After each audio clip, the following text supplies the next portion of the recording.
हरे कृष्ण भक्तों को पंचांग प्रणाम। हरे कृष्ण कृष्णमोहन प्रभु जी पंचांग प्रणाम। हरे कृष्ण नवनीत प्रभु जी पंचांग प्रणाम। हरे कृष्ण रागिनी माता जी सभी माताजियों को पंचांग प्रणाम। पंचांग प्रणाम सभी भक्तों को पंचांग प्रणाम। हरे कृष्ण हरे कृष्ण सभी भक्तों को पंचांग प्रणाम। हरे कृष्ण पंचांग प्रणाम। ऐसे छोड़ के कहीं चला गया तो पंचांग ऐसे कहीं इतना पंचांग प्रणाम गुरु जी, पंचांग प्रणाम। आंखें तो फूटेंगी मेरी।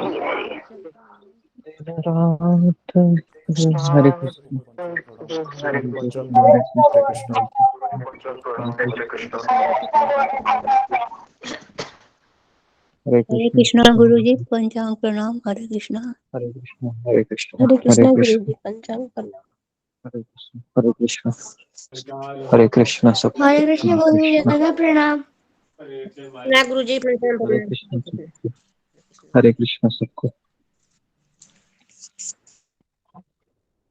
हरे कृष्ण गुरु जी पंचांग प्रणाम। भक्तों को पंचांग प्रणाम।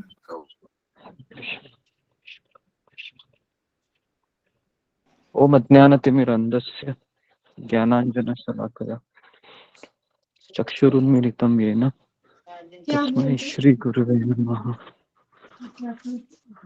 जय श्री कृष्ण चैतन्य प्रभु नित्यानंद श्री अद्वैत गदाधर। उसमें मट्टी होगी, पूरे उसमें मट्टी होगी। अभी झाड़ू निकाल दिया, नहीं तो आप उस रास्ते से आइए, नहीं तो चल इधर निकल दीजिए। जय श्री कृष्ण चैतन्य प्रभु नित्यानंद श्री अद्वैत गदाधर श्रीवासादि गौर भक्तवृंद। हरे कृष्ण कृष्ण कृष्ण हरे हरे हरे राम राम राम हरे हरे। तो समय ज्यादा हो गया आज, तो कोई एक है मंगल आरती गाते हैं केवल, और फिर हम शुरू करते हैं हमारे सत्र को। किसने अभी तक मंगल आरती नहीं गाई है, फिंगर को रेस्ट हरे कीजिए। कृष्ण गुरु जी पंचांग प्रणाम। हरे कृष्ण। जी हरे कृष्ण सबको। अभी तक मंगल आरती किसने गाई नहीं है, फिंगर को रेस्ट कीजिए जरा।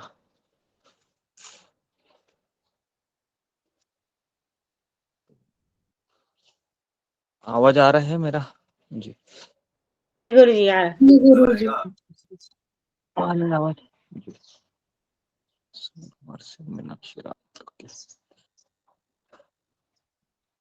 चार जनों ने नहीं गाई, बाकी सबने गाई है। ठीक है ठीक है। कौन गाएंगे? मीनाक्षी रावत माता जी गाओ मंगल आरती। तब तक आने दो सबको।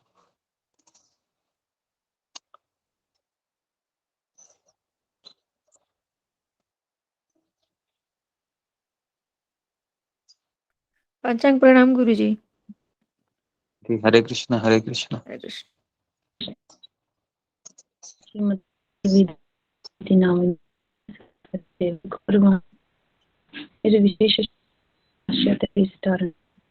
कैमरा ऑन कर सकती हो मीनाक्षी?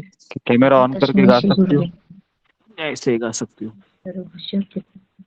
हाँ, और आवाज से पहले क्लैरिटी देखो जी।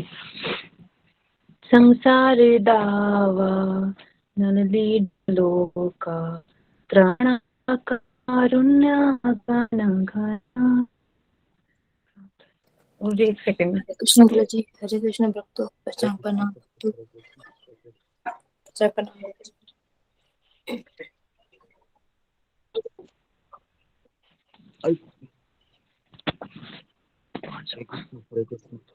जल्दी जल्दी गाइए, टाइम हो गया बहुत।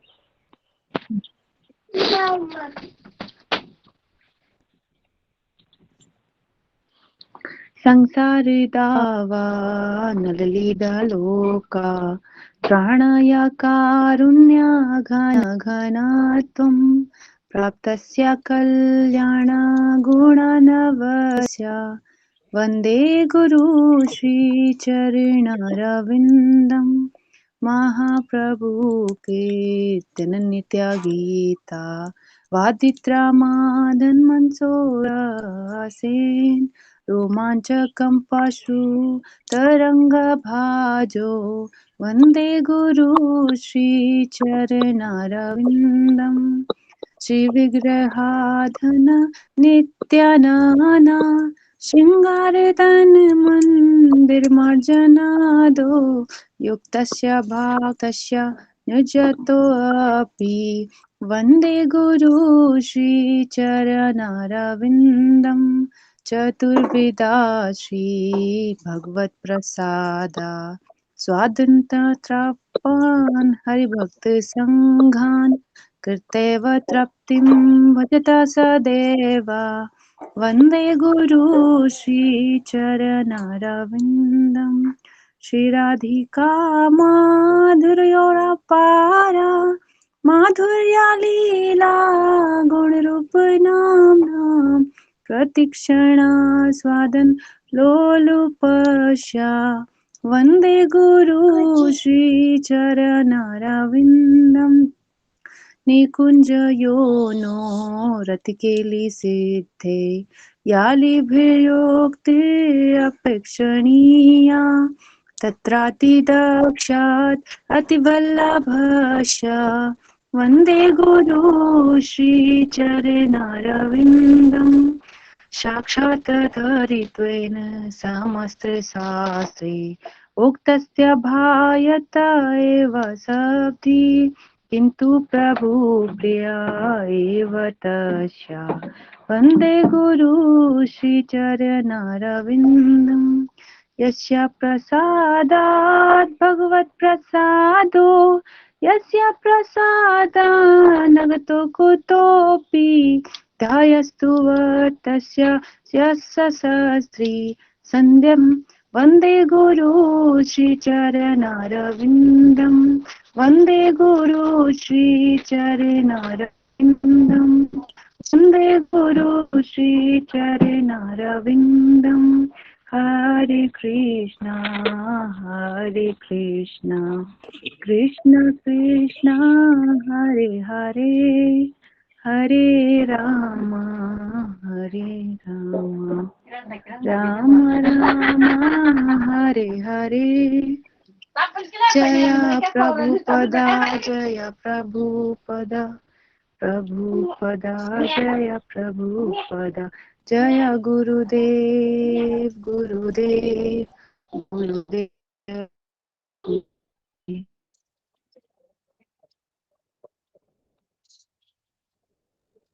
जय श्री कृष्ण महाराज। बहुत सुंदर माताजी, बहुत अच्छा गाया आपने। हरे कृष्ण। बहुत सुंदर गाया माता जी, माताजी बहुत बढ़िया, बहुत सुंदर। हरे कृष्ण गुरु जी पंचांग प्रणाम। जी हरे कृष्ण सबको, हरे कृष्ण। तो हरे कृष्ण गुरु जी पंचांग प्रणाम। सब भक्तों को मेरी पंचांग प्रणाम। एक नरसिंह आरती हम गाते हैं। कोई नरसिंह आरती पंचांग प्रणाम गुरु जी। जी हरे कृष्ण सभी भक्तों को पंचांग प्रणाम। हरे कृष्ण गुरु जी पंचांग प्रणाम। हरे कृष्ण सबको, हरे कृष्ण कृष्ण सब भक्तों को जी। रागिनी गुप्ता माता जी, ये नरसिंह आरती गाओ।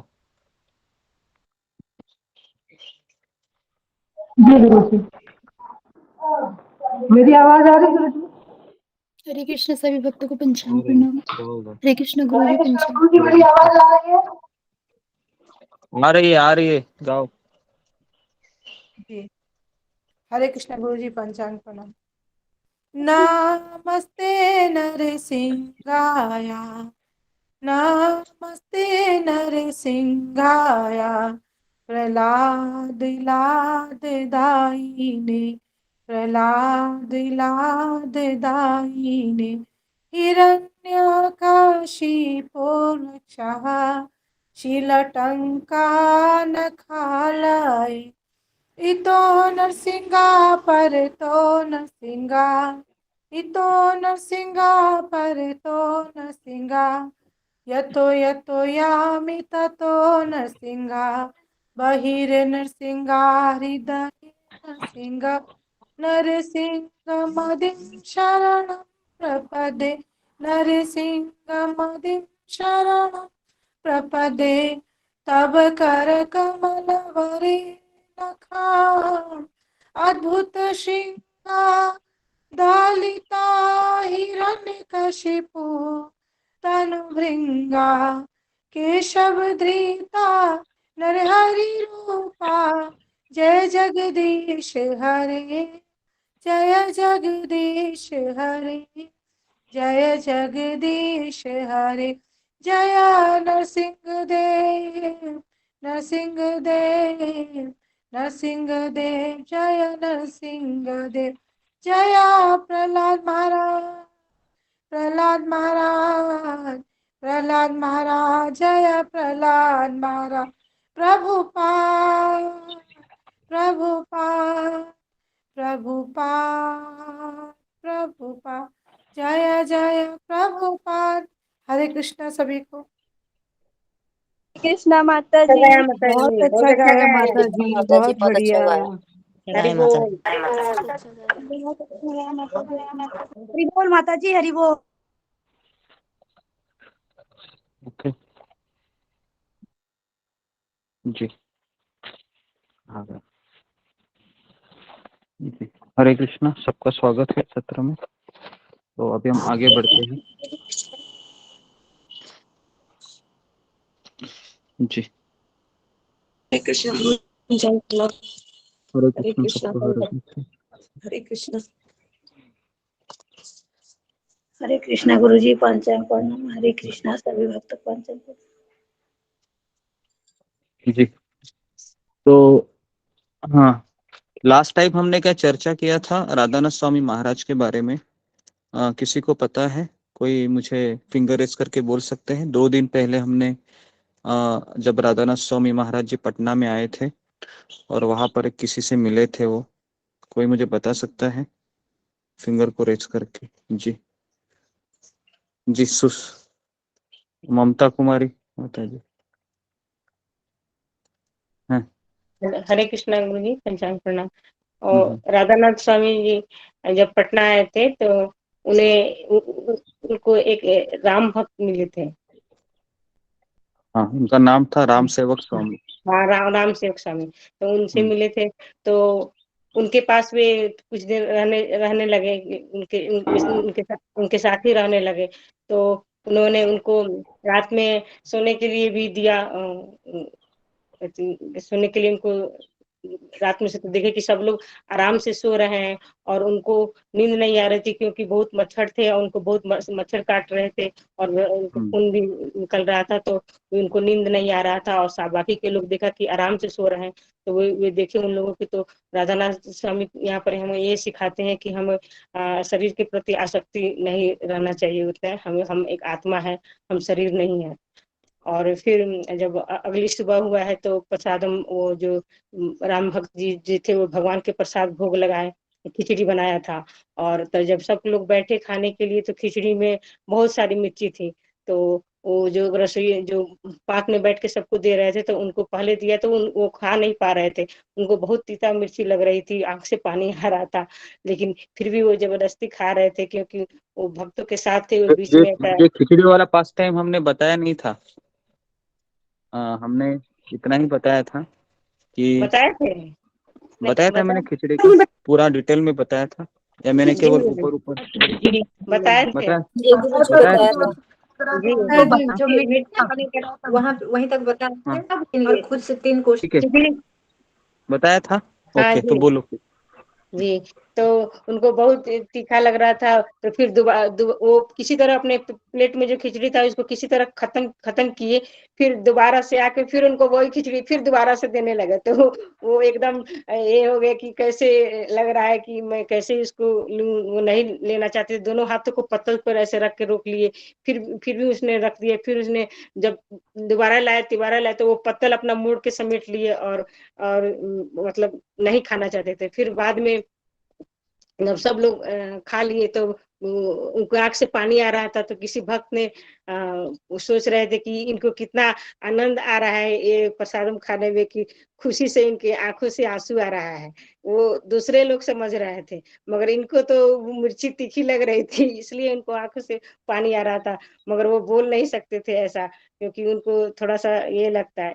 इसलिए जी गुरु जी, हरे कृष्णा। मुझे इतना ही तक पता है। जी। और इसके आगे हुआ था या इतना ही हुआ था? नहीं, थोड़ा सा आगे और था। हाँ, आगे और था तो बताइए, वो उसके आगे क्या था? राधानाथ स्वामी सोच रहे थे कि जो राम सेवक जी हैं वो हैं तो राम के भक्त, लेकिन वो कृष्ण कथा क्यों सुनाते हैं। तो ये उनको अभी असमंजस था थोड़ा। जी जी इतना गुरु जी, ये बताए थे थोड़ा इतना सा। तक था हाँ बस। हाँ, जी जी जी, ठीक है। तो आप सबको अच्छी तरह से याद है, 2 दिन हुए। ओके, तो अभी हम आगे बढ़ते हैं। तो ये खिचड़ी का गुरु जो, जी और हाँ हाँ, आपने हाँ बोलो। कहा था यहाँ पे हमको शिष्टाचार की शिक्षा मिलती है। और जैसे कि राधा स्वामी जी सोच रहे थे ये हमको मदन मोहन जी की कथा क्यों सुना रहे थे। तो उन्होंने पूछा कि आप हमें कृष्ण की कथा क्यों सुना रहे हैं। तो उन्होंने कहा कि नहीं, मुझको मतलब मुझे राम जी ने कहा कि तुमको कृष्ण पसंद है, इसलिए तुमको मदन मोहन जी मदन की मोहन कथा नहीं, सुना रहे हैं। राम और आप राम तो राम की से कथा, हैं फिर भी। अपना राम की कथा। राम और कृष्ण की कथा में ये चल रहा था कि वो उनको राम कथा ही बता रहे थे सभी लोग। और उनको कुछ समझ में नहीं आ रहा था, क्योंकि वो हिंदी में बोलते थे। तो ये इनको पूछते थे राधानाथ स्वामी कि क्या बताया आज, क्या बताया। तो वो केवल माखन चोर की ही कथा बताते हमेशा। तो ये सब चीजें हो रही थी। ये विस्तार से मैंने बताया नहीं, अभी मैं बताता हूँ ये किस तरीके से राधानाथ स्वामी महाराज के बारे में सपना आया था राम सेवक स्वामी महाराज को। स्वयं राम जी आकर कहे थे कि ये कृष्ण का भक्त है, इसको राम के बारे में कुछ मत बताओ। तो ये सब आगे आएगा। तो हम आगे बढ़ते हैं अभी। गुरु जी की स्वप्न में आके बोले थे ये बात। हाँ, तो अभी, शॉर्ट में बताए थे हाँ गुरु जी, शॉर्ट शॉर्ट में में बताया थोड़ा था, सा अभी मैं बताए। डिटेल में बता रहा हूँ, ध्यान से सुनिए। तो पटना में नारायण प्रसाद महाराज के मित्र बने थे। और वो एक, उनके मित्र एक डॉक्टर थे, उनका एक्सरे का क्लिनिक भी था।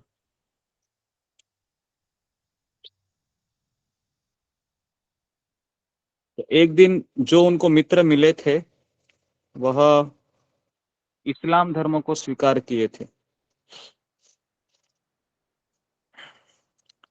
और उन्होंने बाद में कुरान पढ़ते हैं वो, और कुरान को पढ़ने के बाद वह अपने आप का, वो जन्म उनका हिंदू में हुआ था, लेकिन उन्होंने अपने आप को मुसलमान बनाना उचित समझा। तो ये एक, इसके बारे में बताया है कि वो नारायण प्रसाद के मित्र थे। एक मित्र थे जो हिंदू थे, राम के भक्त थे। दूसरे मित्र राम सेवक स्वामी के मित्र थे, जो डॉक्टर थे। लेकिन कुरान में वो विद्वान हो गए, और कुरान में विद्वान होने के पश्चात वह अपना नाम, अपने नाम को भी बदल दिए। उनका नाम हो गया मोहम्मद। ओके, अभी ये दो अलग अलग व्यक्ति हैं, इसको मिक्स मत कीजिए। राम सेवक स्वामी अलग है, और इनके मित्र हैं जो डॉक्टर है, ये अलग है, जो अ, कुरान का अभ्यास किए।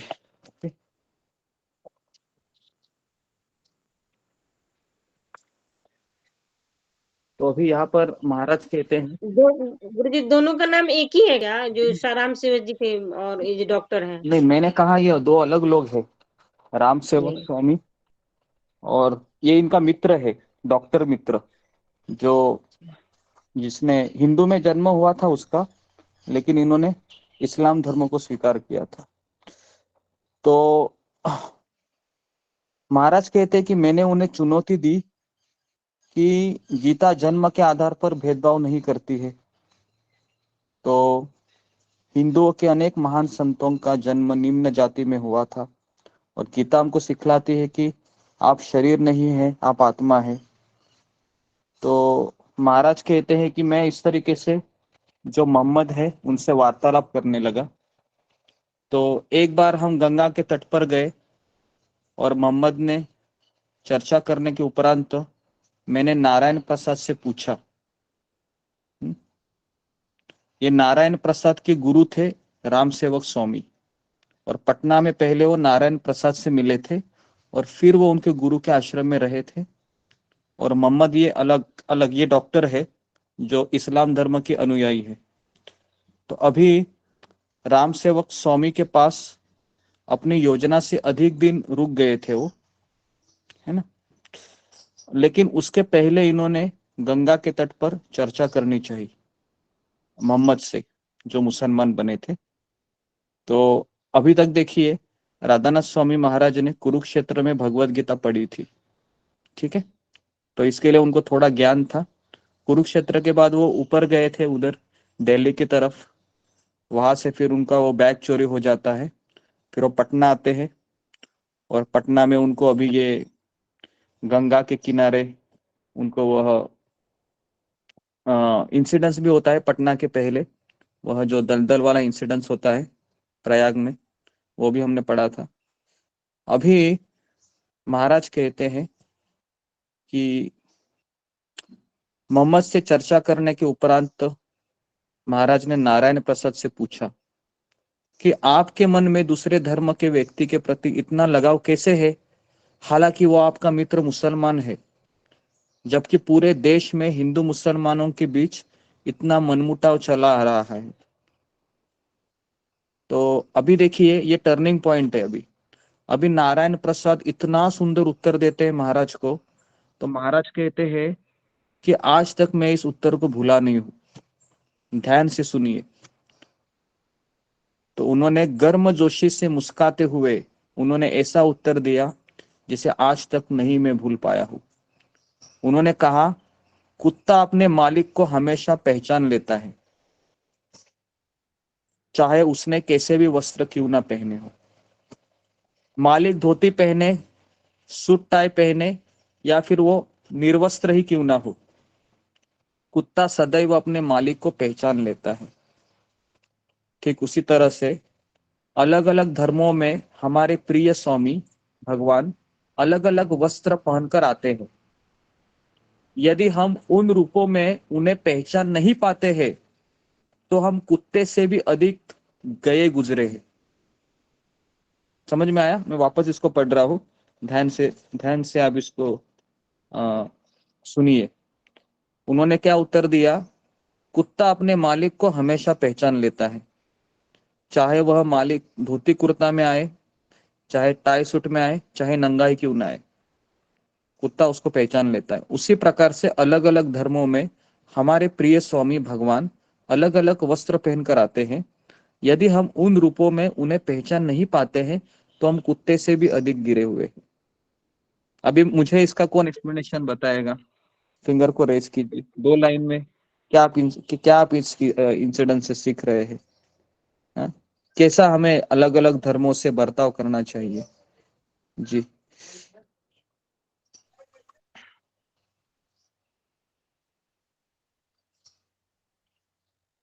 जी, ज्योति रानी माता जी। हरे कृष्ण गुरुजी, हमें सभी धर्मों से जो है एक सा ही बर्ताव करना चाहिए, क्योंकि भगवान ने सबको बना करके भेजा है जी इसीलिए। तो हालांकि सभी धर्म एक ही संदेश देते हैं कि भगवान से प्रेम करो, लेकिन हमारे बीच समस्या क्या हुई है? हमारे बीच समस्या है कि हिंदू अलग है, मुसलमान अलग है, हिंदू का भगवान अलग है, मुसलमानों का भगवान अलग है। और इसीलिए जाति पात के ऊपर इतने दंगे हुए थे कि आपको पता है जालियनवाला बाग हत्याकांड आपने हिस्ट्री में पढ़ा होगा, कितने लोग उसमें मारे गए बिना जी बजाए। गुरु जी। गुरु बिना बजाय लोग मारे गए उसमें। क्यों? क्योंकि लोग सोचते थे ये कुरान पढ़ता है इसलिए मुसलमान है, ये गीता पढ़ता है इसके लिए हिंदू है।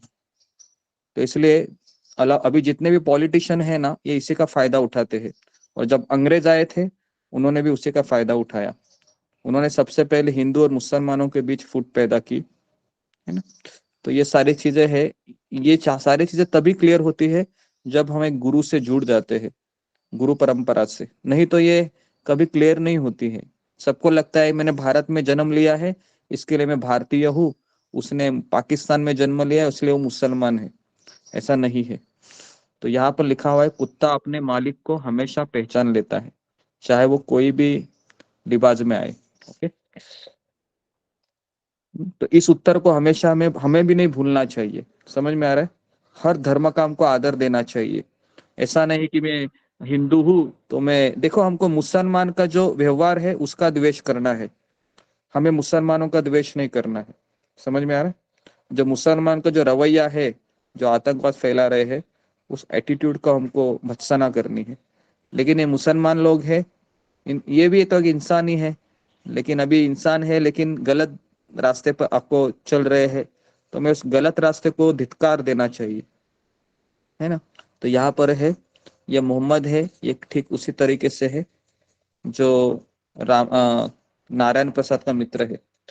अभी महाराज कहते कि मैं राम सेवक स्वामी के पास अपनी योजना से अधिक दिन रुक गया था, और मैंने पटना में इसलिए मैं गया था क्योंकि मेरा वीजा खत्म होने के लिए आया था।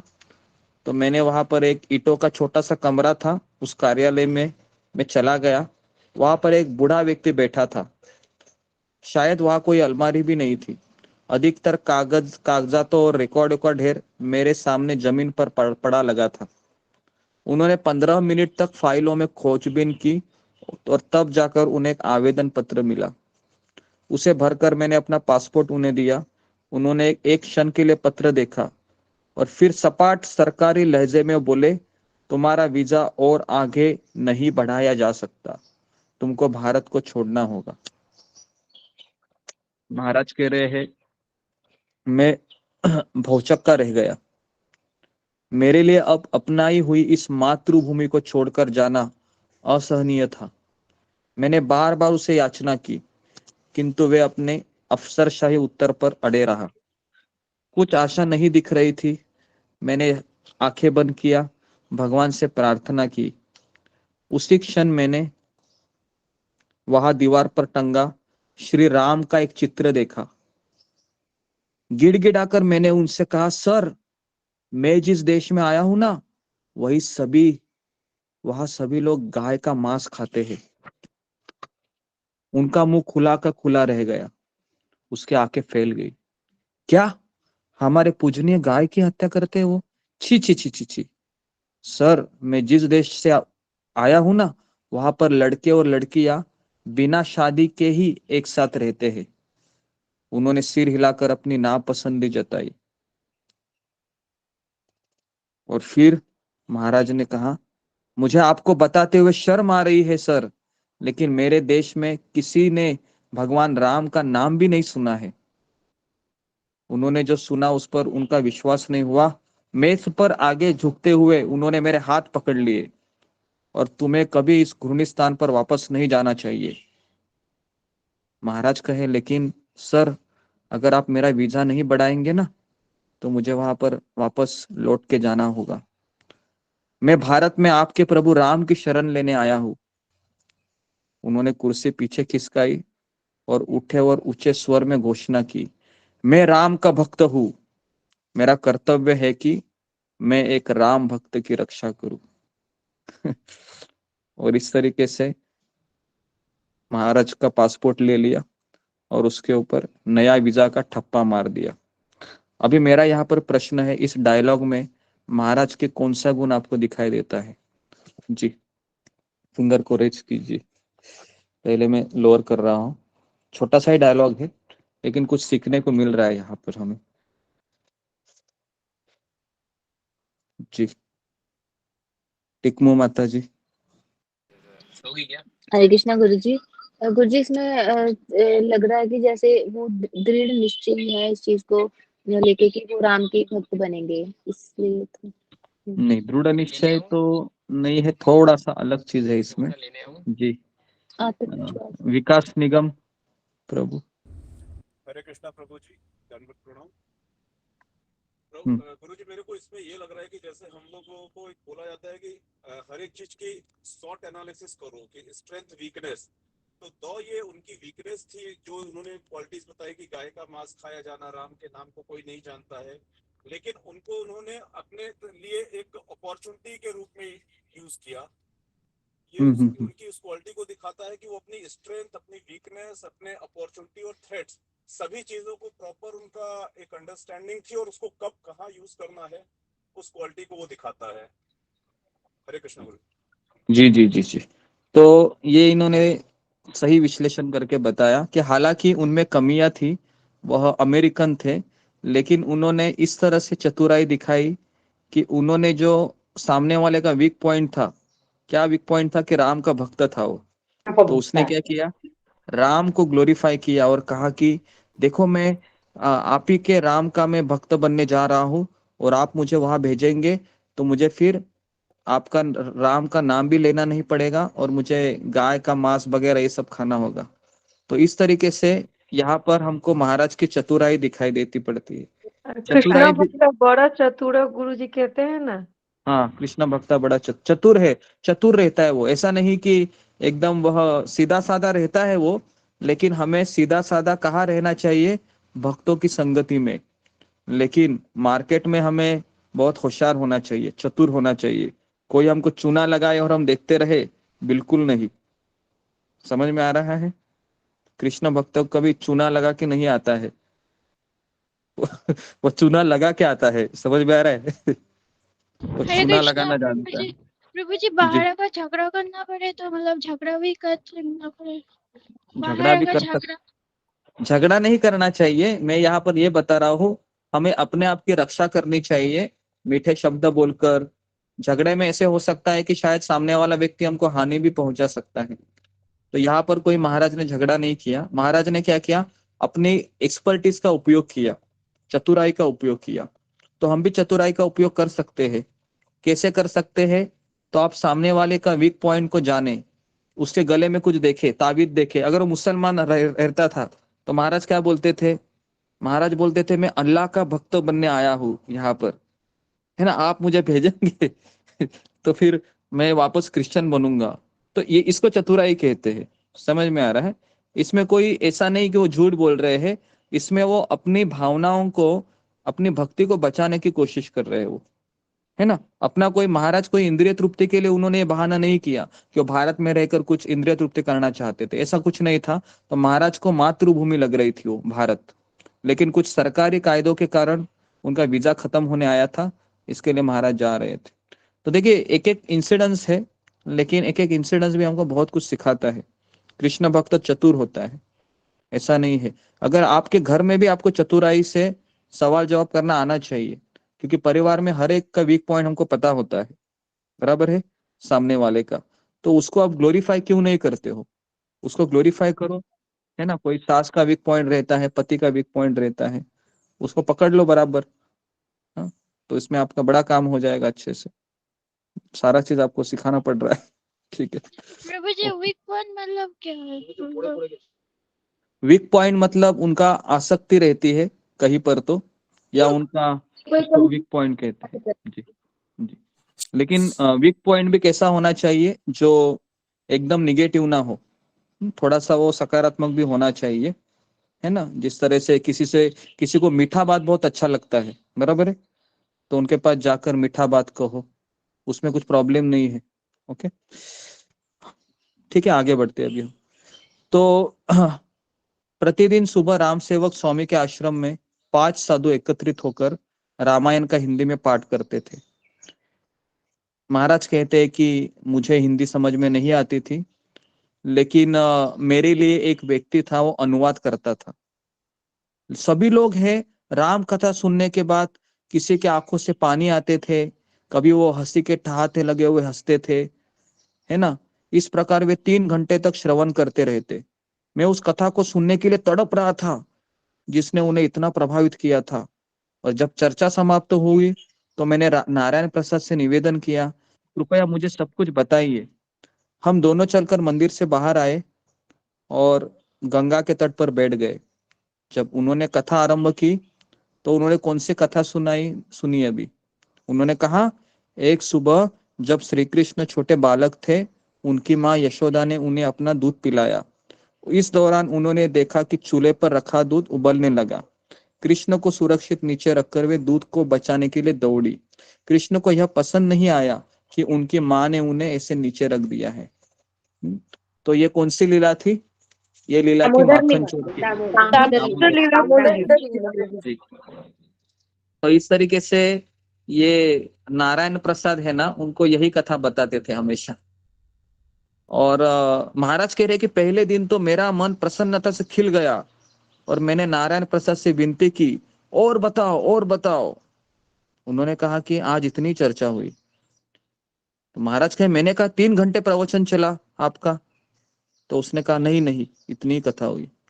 कृष्ण की बाल लीला से रोमांचित जब मैंने अगले दिन साधुओं को ध्यान पूर्वक व्याख्यान सुनते देखा तो मैं सुनने के लिए और अधिक तत्पर हो गया।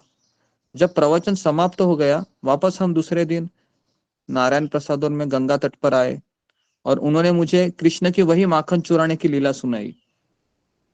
मेरे लाख मिन्नत करने पर भी वे और कुछ नहीं बोले। एक शरारती मुस्कान के साथ उन्होंने उत्तर दिया, बस आज यही चर्चा हुई। तीसरे दिन भी ऐसे ही हुई। तीसरे दिन में मैं 3 घंटा बैठा रहा। लेकिन महाराज कह रहे थे कि आज मैं कथा का एक एक शब्द सुन रहा था, भले हिंदी था वो। और उन्होंने फिर से मुझे कौन सी कहानी सुनाई? माखन चोरी की।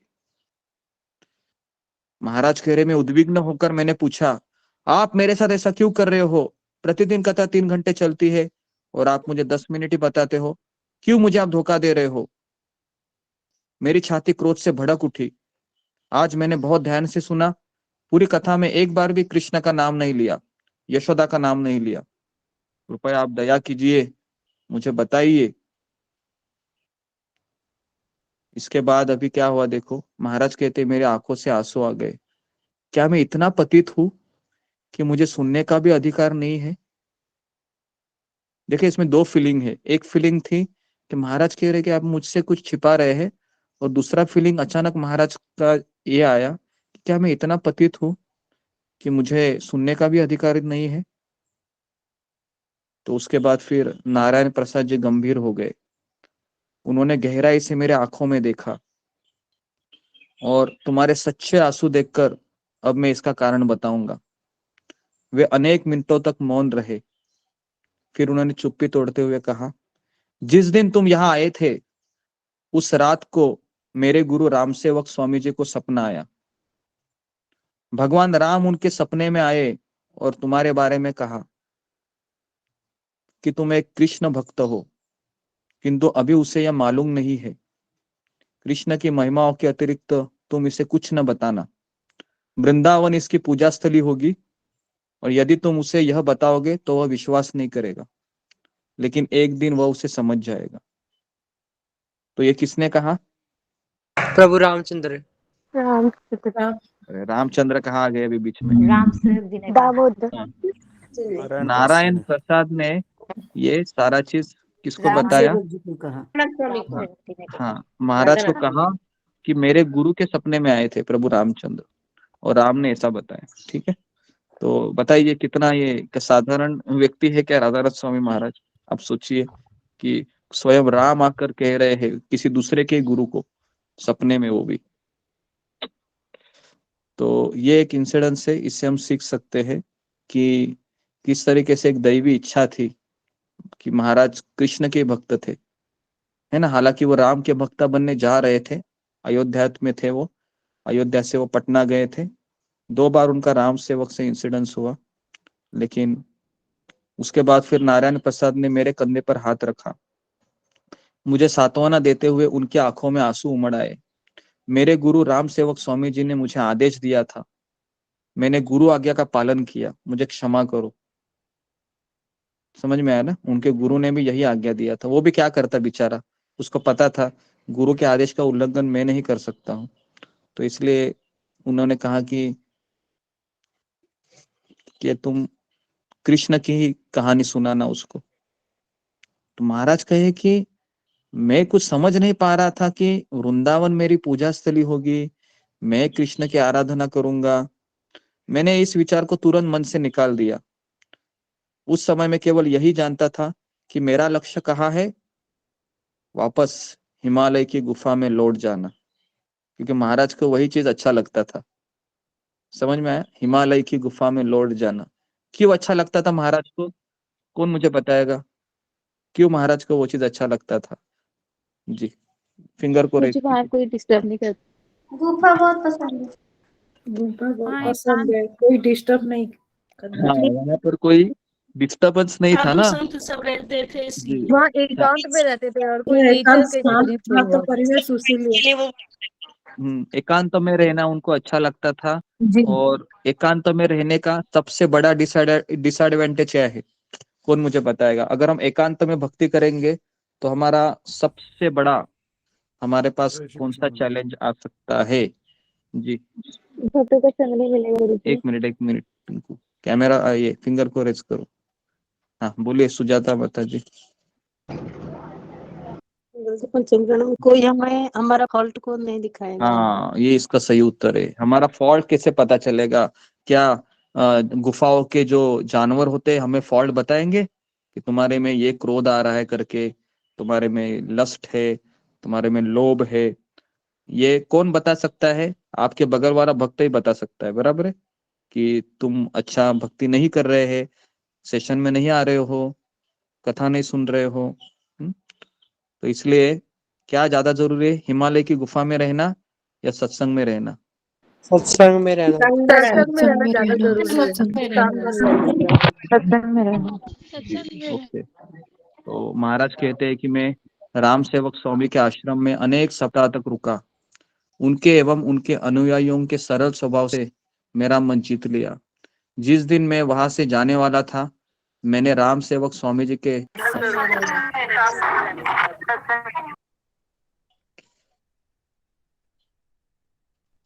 मैंने राम सेवक स्वामी जी का आशीर्वाद लेने के लिए उन्हें प्रणाम किया। वे मुझे कुछ देना चाहते थे, किंतु उनके पास देने के लिए था ही क्या। इधर उधर देखते हुए उन्हें अपनी लाठी दिखी। आंसू भरी मुस्कान के साथ उन्होंने वह लाठी मुझे सौंप दी। मैं कृतज्ञता से गदगदित हो गया। यद्यपि वह एक पेड़ की मात्र एक सादी टहनी थी, उस भेंट से प्रेम भरा था। मेरे लिए वह संसार की सारी संपत्ति से भी कहीं अधिक मूल्यवान थी। मैंने बहुत उत्कंठा से उनकी पवित्र भेंट को स्वीकार किया और यह देखकर अति प्रसन्न हुए। स्नेह से कांपते स्वर में वे बोलने लगे। नारायण प्रसाद ने उसका अनुवाद किया। फिर शास्त्र कहते हैं कि भक्तों की कृपा रूपी लाठी हमें बड़े बड़े खतरों से बचा सकती है। और महाराज कहते हैं उसी लाठी ने मेरी जान बचाई। कभी बचाई? कौन मुझे बताएगा? जब वो कुत्ता को गुस्सा गए तो से जब आ वो गए थे, नेपाल दुपट्टा में मारा था। नेपाल में उनको जंगली काठमांडू में नेपाल में जब जंगली कुत्ते ने जंगली घेर कुत्तों दिया। ने तो पकमान तब वो लाठी नहीं बचाया था उनको। जी जी जी जी, तो महाराज कह रहे थे, देखिए कितना सुंदर स्टेटमेंट है, एकदम टच करने वाला स्टेटमेंट। वापस मैं इसको पढ़ रहा हूँ। महाराज कहते हैं कि शास्त्र कहते हैं कि भक्तों की कृपा रूपी लाठी हमें बड़े बड़े खतरों से बचा सकती है ना। इसके लिए कृपा प्राप्त करना जरूरी है। हमें आशीर्वाद इकट्ठा करने चाहिए संसार में, क्योंकि आशीर्वाद इकट्ठा करने से ही हमें जो आने वाले जो संकटों से राहत मिल सकती है। तो इसलिए हमें ऐसा नहीं सोचना चाहिए कि मैं भक्त की मदद करूं। कोई अगर आपको पड़ोसी मिलता है, भले भक्त नहीं है लेकिन वेल विशर है, आप उनको प्रसाद देते रहिए, दो मीठा बात करते रहिए। महाराज कहते हैं कि फिर मैं रेल के द्वारा पटना से रक्सौल पहुंचा और भारत और नेपाल की सीमा के निकट एक कब्जा था। एक ट्रक चालक ने मुझे वहां पर छोड़ दिया। कहाँ पर? नेपाल की सीमा के निकट। कितने लोग गए हैं भारत और नेपाल की सीमा के? यहाँ पर कोई है, रहता है? जी गुरुजी, मेरा घर ही बीच में है, ये सब भी है। अच्छा, नेपाल है। सीमा के ओके। पास ही रहती हूँ मैं, गांव हमारा है। हाँ हाँ, भारत और नेपाल की सीमा। उधर बर्फीले पहाड़ भी रहेंगे बहुत, बराबर है। नेपाल ये सबसे, जी जी, हाँ, मैंने, माउंट एवरेस्ट क्या पड़ता है गुरुजी? आइसलैंड। हाँ हाँ हाँ, जी जी जी जी, एक दिन उधर भी यात्रा निकालेंगे, नेपाल में, है ना। महाराज गए थे उधर, काठमांडू में है नेपाल की ना, सीमा के लिए। बहुत जी अच्छा वहाँ जगह शिव जी का मंदिर है एक ना, जो आपने बताया था। पशुपतिनाथ, वो पशुपतिनाथ तो जी बारह, वो उधर ही है क्या? अच्छा, जी काठमांडू में है, वो आगे है। काठमांडू, काठमांडू में गुरुजी पशुपतिनाथ है। ओके ओके, ठीक है जी। तो महाराज कहते हैं कि काठमांडू के ठीक बाहर मुझे मध्य रात्रि के समय ट्रक ने उतार दिया। थका और भूखा मैं अकेले काली रात में चलने लगा। रात के अंधेरे में निर्जन सड़क के दोनों ओर लकड़ी के जीर्ण शीर्ण घर दिख रहे थे, लेकिन एक और वस्तु ने मेरा ध्यान खींच लिया। कुछ ही दूरी पर भौंकते हुए कुत्तों की भयानक आवाजें सुनाई दी, और यात्रा के दौरान अनेक साधुओं ने मुझे चेतावनी दी थी कि रात को जंगली कुत्ते झुंड बनाकर शिकार की खोज में घूमते हैं। जैसे उन्हें कोई शिकार नहीं मिलता तो वे उसे घेर कर हमला बोल देते हैं और उसकी बोटी बोटी नोचकर लाश का नामो निशान तक नहीं छोड़ते। जैसे ही मेरे मन में यह विचार आया, तभी झाग से भरे मुंह वाले एक आवारा कुत्ते ने मुझे देख लिया। सिर उठाकर चीखते हुए उसने रात के सन्नाटे को बींध दिया। कुछ ही क्षणों में दांत दिखाकर गुर्राते कुत्तों की एक टोली ने मुझे पर धावा बोल दिया। मैं गिनने की स्थिति में नहीं था। कितने थे वो? 6, 7, 8 थे, लेकिन मैं उनके भोंकते मुखों से टपक रहे सफेद झाग के विषैले प्रभाव को समझ गया। वे जानवर पागल थे। पागलों की भांति वो निरंतर चिल्लाते हुए मुझे चीर डालने के इरादे से वो मेरे पास भाग आए। पीछे से हमला रोकने के लिए मैंने अपनी पीठ, महाराज कह रहे थे कि पीठ एक घर से सटा दिया और अंधेरे से प्रार्थना किया। अंधेरे में मैंने, क्या करूं मैं? तभी मानो जैसे किसी ने मुझे नींद से जगा दिया हो, मुझे वह लाठी याद आई। अभी ये नींद से किसने जगाया यहाँ पर उस टाइम? भगवान ने, भगवान ने ही परमात्मा के जगाया। रूप में भगवान ने। हाँ, तो तुरंत देखो उनको याद आई, लाठी दिया है मुझे। तुरंत महाराज ने उस लाठी को निकाला, और उसके बाद महाराज कहते हैं कि पागलों की तरह मैं उसे दाएं बाएं घुमाने लगा। जैसे कुत्तों ने देखा मेरे हाथ में लाठी है, थोड़े पीछे हट गए और कुछ ही दूरी में जाकर उन्होंने अर्ध चक्र में घेरा बना लिया। जैसे एक कुत्ता आगे झपटता था, मैं उसकी थुतनी पर तड़ाक से स्वामी जी की लाठी मारता। अपनी पतली भुजाओं की पूरी शक्ति से मैं लाठी घुमा रहा था। मैंने पूरा जोर लगाकर उसे मारा, लेकिन मेरा हर हमलावर लाठी की मार खाकर पीछे गिरता, लेकिन कुछ ही क्षणों के बाद वह फिर से छलांग लगा देता। उसके बाद महाराज कह रहे हैं कि मैंने दिन भर कुछ खाया नहीं था। मैं थक गया क्योंकि मेरे पास कोई शक्ति नहीं थी। मैं क्या उन कुत्तों को उन लाठी से मैं और प्रहार नहीं कर सकता था। तो महाराज ने कहा कि क्या यही मेरी किस्मत है कि मैं कुत्तों का भोजन बनकर मर जाऊं? मेरी शक्ति क्षीण हो रही थी। अंतिम वार के लिए वे पास आ गए, इतने पास कि उनकी सांसों की दुर्गंध से मैं लगभग बेहोश हो गया। निसहाय होकर मैं कृपा की याचना करने लगा। मृत्यु की कगार पर खड़ा था मैं। उसके बाद तभी कंधे से ऊपर देखते हुए मैंने पाया कि मेरे पीछे एक बंद दरवाजा था। क्या उस पर ताला लगा है? मेरे भयानक दुस्वप्न में आशा की एक किरण उभर आई। जल्दी से मैं पलटा, किवाड़ की मुठ घुमाई और धक्का दिया। दरवाजा खुल गया। मैंने भीतर छलांग लगाई और उसे फटाक से बंद कर दिया। बाहर कुत्ते अपना गुस्सा दरवाजा को पीट पीट कर निकाल रहे थे, लेकिन अचानक लालटेन जल उठी। उसकी रोशनी में अभी अभी नींद से जगा एक परिवार दिख रहा था। घर के पुरुष ने मुझे चोर समझकर पूछने लगा, कौन है? लेकिन मुझे उनकी भाषा नहीं आती थी। एक व्यक्ति ने तलवार उठाया और मुझ पर हमला करने के लिए आया। मैं कर ही क्या सकता था सिवाय घुटनों पर गिरकर हाथ जोड़ते हुए दया की भीख मांगने लगा। मैं जब उसने मेरी याचनाएं सुनी तो वह नरम पड़ गया। फिर उसने अपना हाथ सीधा करके दरवाजे की ओर संकेत किया, यह मांग करते हुए कि मैं तुरंत वहां से निकल जाऊं। लेकिन खुखार कुत्तों की चिल्लाहट सुनकर वह रुक गया और उसको पता चल गया कि मैं मृत्यु के मुख में जाने के समान होगा। देर रात्रि आए हुए उस घुसपैठियों के प्रति आशंकित थे। वो लंबे समय तक मेरे आंखों में कठोरता से देखने लगे और उसके बाद मैंने हाव भाव से आश्रय देने की विनती की। जैसे ही उन्होंने मेरी प्रार्थना सुनी, मेरे चेहरे को उन्होंने टटोला। तुरंत उन्होंने मुझे अपनी अपनी तलवार रख दी और मुझे आसन दिया और उन्होंने मेरा एक साधु के रूप में मेरा स्वागत किया जो उनको आशीर्वाद देने के लिए आया हो। इस तरीके से महाराज कह रहे कि मुझे उन्होंने गर्म दूध और फल लाके दे दिए। मैंने आभार मानते हुए उसका स्वीकार किया। रात भर कुत्ते भौंकते रहे। एक अमेरिकी कथन मुझे अनायास ही याद आ गई। हर मनुष्य के हृदय में दो कुत्ते होते हैं, एक होता है बैड डॉग, दूसरा होता है गुड डॉग। बताया था मैंने ये बुरा कुत्ता। अच्छा प्रभु जी आपने बताया था। हाँ गीता के लास्ट में बताया था। जी, तो बुरा कुत्ता हमारे काम क्रोध लोभ मद मोह मत्सर इसका प्रतीक होता है और भला कुत्ता करुणा क्षमा उदारता विनम्रता इसका प्रतीक होता है। जिस कुत्ते को हम खाना खिलाते हैं वही बलवान होता है और जिस कुत्ते को हम खाना नहीं खिलाते हैं वो कमजोर हो जाता है। तो इसलिए भक्ति में क्या करना चाहिए, हमें अच्छे कुत्ते को खाना खिलाना चाहिए। ओके, महाराज कह रहे हैं कि रात को मैं आराम से लेटकर राम सेवक स्वामी जी के विषय में सोचने लगा।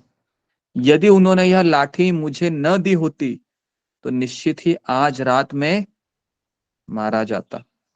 मुझे उनके शब्द स्मरण हो आए।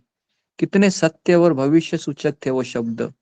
भक्तों की कृपा रूपी लाठी हमें बड़े बड़े खतरों से बचा सकती है। कितना कितना सुंदर ये कथा है ना कुत्ते का।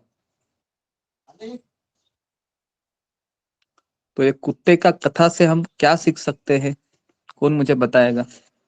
फिंगर को रेज कीजिए जी। पहले मैं लोअर करता हूँ। हाँ अभी कीजिए। हाँ बोलो सात्विक वर्मा। हरे कृष्ण प्रभु जी, दंडवत प्रणाम। प्रभु जी, हम इस कथा से ये समझ सकते हैं कि यदि हमारे पास गुरु का आश्रय, भक्तों का आश्रय हो तो चाहे कोई सी भी प्रॉब्लम आ जाए, चाहे मरने की सिचुएशन भी आ जाए, अगर हमारे पास उनका सानिध्य है तो हम उनसे बच सकते हैं और हम आगे बढ़ सकते हैं। मतलब कहने का ये मतलब है मेरा। जी जी जी जी ओके, वेरी गुड। उसके बाद सोनाली घरामी।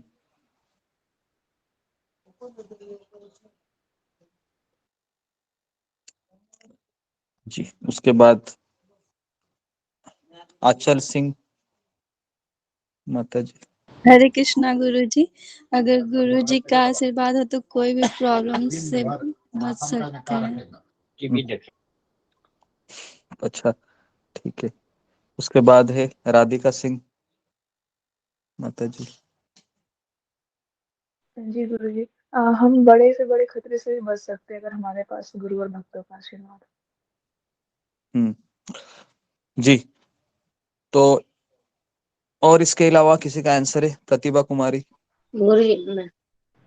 जी गुरु जी, जैसे आपने बताया कि हमारे अंदर दो कुत्ते रहते हैं, एक अच्छा कुत्ता और बुरा कुत्ता। तो हमें अच्छे कुत्ते को ही खिलाना पिलाना चाहिए जिससे कि हम हर परिस्थिति में, चाहे वो अनुकूल हो या प्रतिकूल, उससे उभर सके।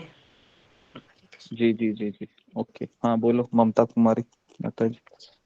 गुरु जी, मुझे तो यही सीख मिली कि वो जो लाठी जो उनके राम सेवक जी जो लाठी दिए थे, उनका वो आशीर्वाद के रूप में उनके पास था, और वो गुरु की कृपा से ही वो उस लाठी की वजह से वो कुत्ते से बच सके। इसलिए अगर गुरु का आशीर्वाद हमारे पास है तो हम किसी भी परिस्थिति से निकल सकते हैं। जी ओके, तो अभी 10 बजे हैं, 10 मिनट में बोलता हूँ, फिर हम विराम देते हैं। अभी महाराज कहते हैं कि मैंने उस परिवार को धन्यवाद दिया और विष्णु मंदिर के दर्शन के लिए चल दिए। मैं वहां मैंने साधुओं को एक दल को जनकपुर का गुणगान करते हुए सुना, जो नेपाल के मैदानी भागों में श्रीमती सीता देवी की जन्मस्थली पे जा रहे थे।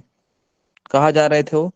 जनकपुर में, जनकपुर, जहां पर सीता मैया का जन्म हुआ था, है ना। जानकी नाम था उनका, सीता मैया का, और एक उनका नाम है सीता मैया का, किसी को पता है? वैदेही नाम है। वैदेही, विदर वैदेही नाम है उनका। और मैथिली भी है। जानकी भी है गुरुजी। मैथिली है, जानकी भी है, मैथिली भी है, मैथिली भी, मैथिली है, जी जी, मिथिला। ओके, तो इस तरीके से महाराज कहते हैं कि मैं वहां पर साधुओं के साथ काठमांडू से जनकपुर जाती एक जर्जर बस में मुझे स्थान मिला। मैंने वहां पर घने जंगल देखे, जंगली गेंडे को चरते हुए देखा। वहां पर जंगली गेंडे रहते हैं, बराबर, जो एक उनका सिंग रहता है।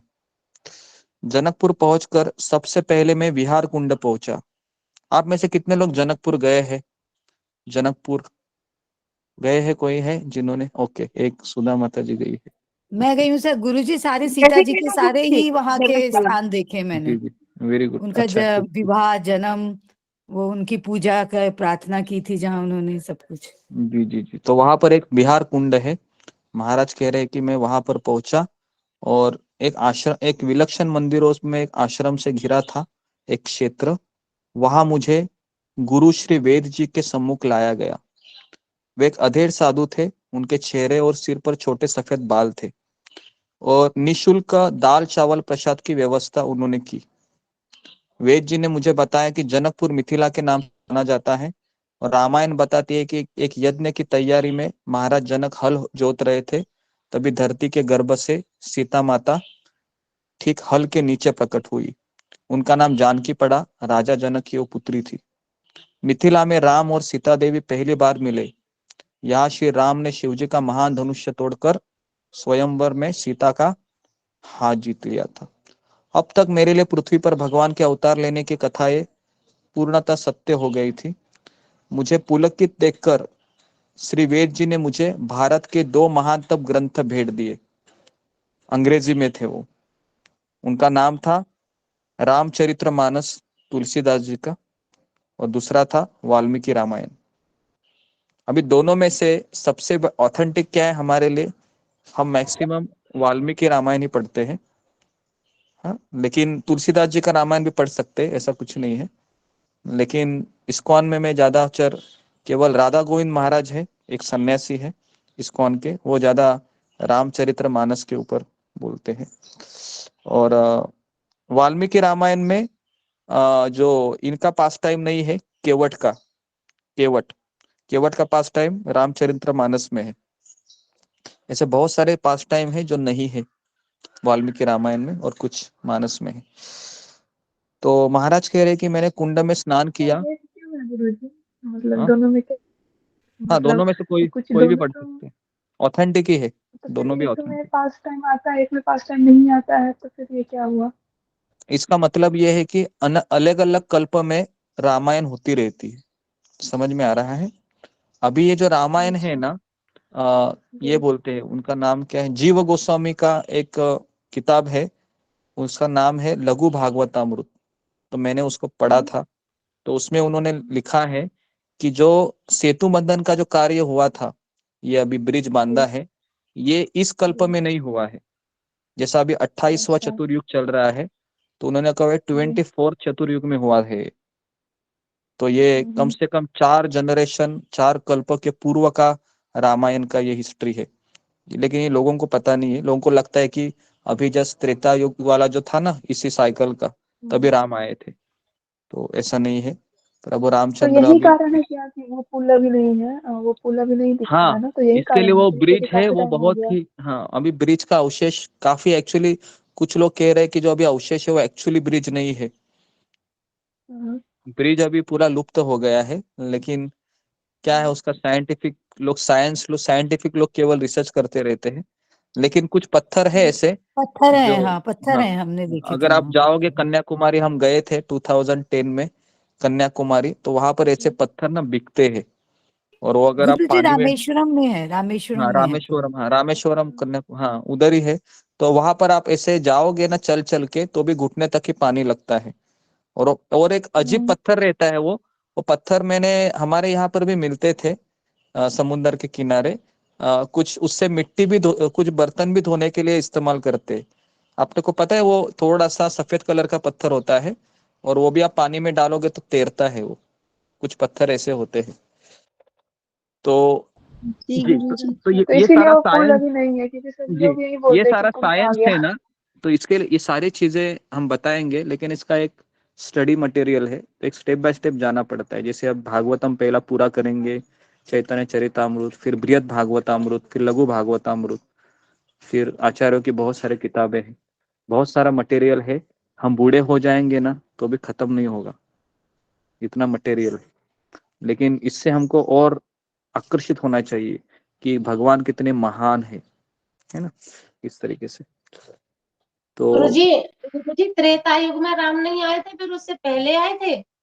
हाँ त्रेता युग में, इस त्रेता में नहीं राम आए थे, इस त्रेता में प्रभु रामचंद्र नहीं आए थे। जैसे अभी 28वां चतुर्युग चल रहा है, ब्रह्मा जी गुरु के जी एक दिन सतयुग में, में कौन थे? नहीं अभी एक एक जरा मैं इस प्रश्न का उत्तर दे रहा हूँ। ब्रह्मा जी के एक दिन में 1000 चतुर्युग आते हैं, ये हमने सीखा था गीता में। और हाँ। एक, हाँ अभी 1000 में से 28वां चल रहा है चतुर्युग, ठीक है। इसके लिए एक श्लोक आता है, एक अभंग भी आता है तुकाराम महाराज का, युगे 28 उभा, है ना, युगे 28 उभा, विठू विटेवर। पांडुरंग है जो 28 सदी में, है ना, अभी चतुर्युग में है, आए थे वो, है ना, आज से 500 साल पूर्व ही। तो 24 जनरेशन में ये हुआ था रामायण का लीला। और जितने भी ये सारा लघु भागवतामृत में दिया हुआ है, कब कब वराह आए थे, कब कब कुर्मा उतार आए थे, तो अभी कोई जाके उसको पढ़ो मत, ठीक है। यह हम आपको सब सिखाएंगे, ठीक है। इतना आप एक्साइट मत हो जाइए कुछ चीजों के लिए, इसके लिए मैं बताता नहीं हूँ, क्योंकि एक्साइटमेंट ज्यादा बढ़ती है फिर, ये कब आए थे, वो कब आए थे। अभी हमको ये सोचना चाहिए, मैं यहाँ पर फंसा हुआ हूँ, मुझे गुरु और कृष्णा का आश्रय लेके निकलना है, यहाँ पर हमारा ज्यादा फोकस होना चाहिए। ये अवतार अवतार ये थोड़ा सा ये नॉलेज इसलिए होना चाहिए ताकि मेरे कृष्ण कितना महान है वो हम समझे। लेकिन सबसे हमारा प्रमुख भूमिका इसमें होना चाहिए कि मुझे मेरे अनर्थों को निकालना है जल्दी से जल्दी, और सुबह माला करने के लिए उठना है। ओके, तो अभी इस तरीके से महाराज कहते हैं कि जनकपुर में मैं पहुंचा हूँ। अभी जनकपुर में क्या होता है तो यह हम कल देखेंगे। महाराज कहते हैं कि जनकपुर में मैं एक तालाब में अकेला बैठा था, तो वहां पर मुझे एक वासुदेव करके एक व्यक्ति मिलता है। मैंने बताया था वासुदेव कौन था, वो याद है आपको? भूल गए आप उसको? नहीं गुरु जी, याद है, याद जो है ना? तांत्रिक से मिला था, तांत्रिक से। याद है, हाँ जो वो तांत्रिक का चक्कर में जी गिर गया जी था। जी जी। तो यहाँ पर जनकपुर में ही महाराज को वो मिलता है, तांत्रिक वासुदेव।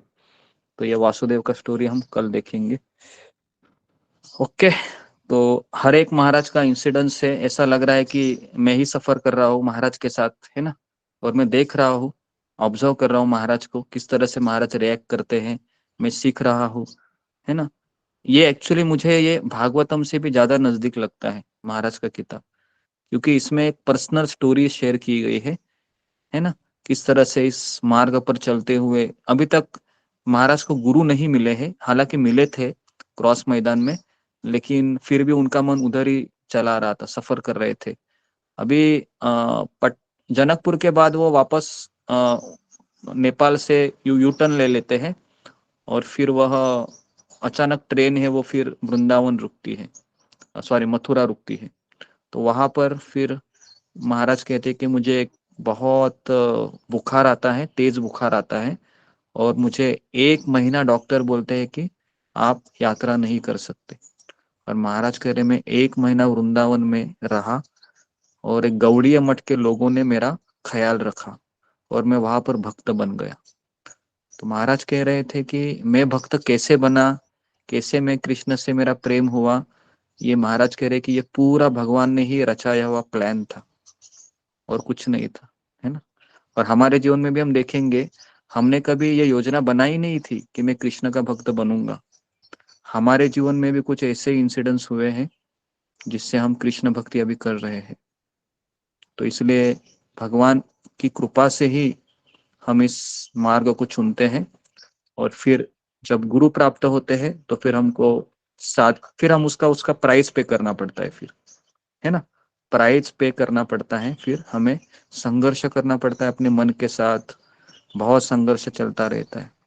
लेकिन जैसे हम आगे बढ़ते रहते हैं, फिर वो संघर्ष ही हमारा मित्र बन जाता है।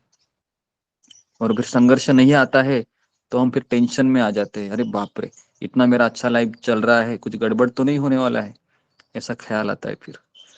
तो इसके लिए संघर्ष ही हमारे मित्र है। संघर्ष नहीं है आपके जीवन में, हम फिर आसानी से माया में जा सकते हैं। इसलिए संघर्ष ये हमारे जीवन में है, इसके लिए हम भक्ति में टिके हैं। बराबर है?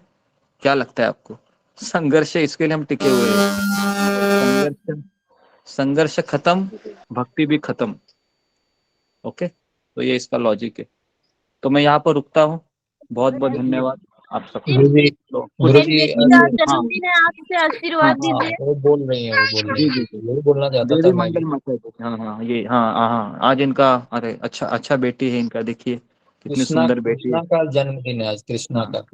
कृष्णा ये वृंदावन में भी आई थी, है ना, वृंदावन में आई थी। जी बच्ची बहुत क्यूट है। हाँ, हैप्पी बर्थडे। हरे कृष्णा, हरि बोल, हैप्पी बर्थडे बाबू। हैप्पी बर्थडे बाबू। जन्मदिन की बहुत बधाई हो। हरे कृष्णा बाबू को जन्मदिन की बहुत बधाई।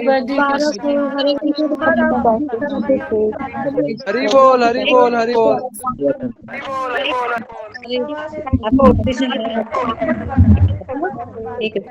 सभी भक्तों से वैष्णव गुरु जी को मेरा पंचांग हरे कृष्ण।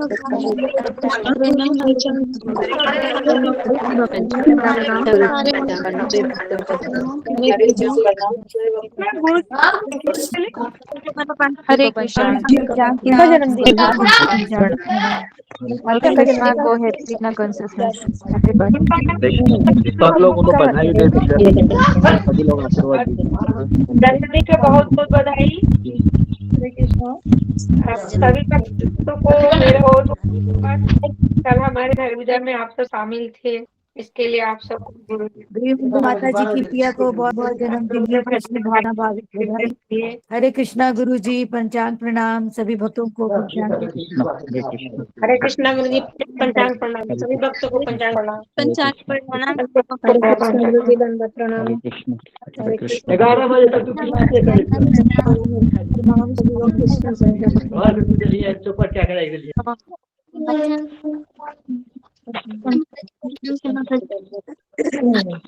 हरे कृष्णा सभी भक्तों के दाता दंडवत प्रणाम। Happy Krishna consciousness birthday. Hare Krishna सभी भक्तों को हरे कृष्णा। हरे कृष्णा। बहुत बहुत धन्यवाद। मेरी बेटी माता जी आपकी बेटी भक्ति करे। हरे कृष्णा। जिसमें माता की पंचांग प्रणाम। हरे कृष्णा